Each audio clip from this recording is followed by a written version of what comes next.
यानी कि नौकरी से हटा दिया। वजह, मैंने अपने समाज की खबर करी। मैंने दैनिक भास्कर में था तो मैं लगातार करता था अपनी खबर, ईटीवी में था, हिंदुस्तान टाइम्स में था तो मैं खबर करता था। तो ऐसी खबरें मैंने फिर अपने चैनल खोला डेमोक्रेटिक भारत। आप सोचें, इसलिए मैं कह रहा हूं, आप इस बार अपनी ताकत को पहचानो और इस बार जो मेरा चुनाव चिन्ह बाल्टी है, इस पर बटन दबाकर आप अपने आप को ही विजय बनाएं, तभी हमें पता लगेगा। वोट लगेगा बाल्टी। तो मैं यही कह रहा हूं, इस बार अपनी बहन बेटी सगे संबंधी सबसे कहो, अलवर में पहली बार हो रहा है, इतिहास बन रहा है।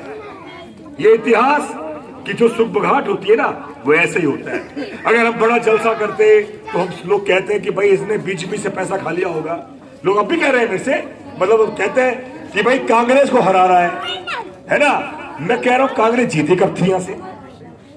अगर जीतती भी है तो हमारे वोट से जीत रही। जिसके 2500 वोट नहीं है, जिस समाज के, वो विधायक बना था, हमारे यहां से बना था ना। आप समझ गए, जो बड़े बड़े दरबार लगते हैं, बड़े महलों में रहते हैं, जिसके 2500 वोट नहीं थे और जिसके 20,000 वोट में विधायक बनता है, वोट हमारा है।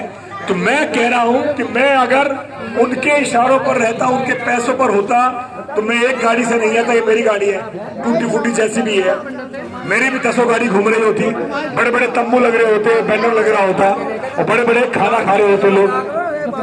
तो मैं आपसे हाथ जोड़ के कह रहा हूं, मेरे बुजुर्गों, मेरे माता बहनों, मेरे युवा साथियों, मेरे बच्चों, क्योंकि इनके तो समय लगेगा इस राजनीतिक चेतनाशीलता आने में, जागरूक होने में, लेकिन जो सजग है, जो जानकार है और बाबा साहब के सच्चे अनुयायी हैं, इस बार अलवर में परिवर्तन लाइए, बदलाव लाइए।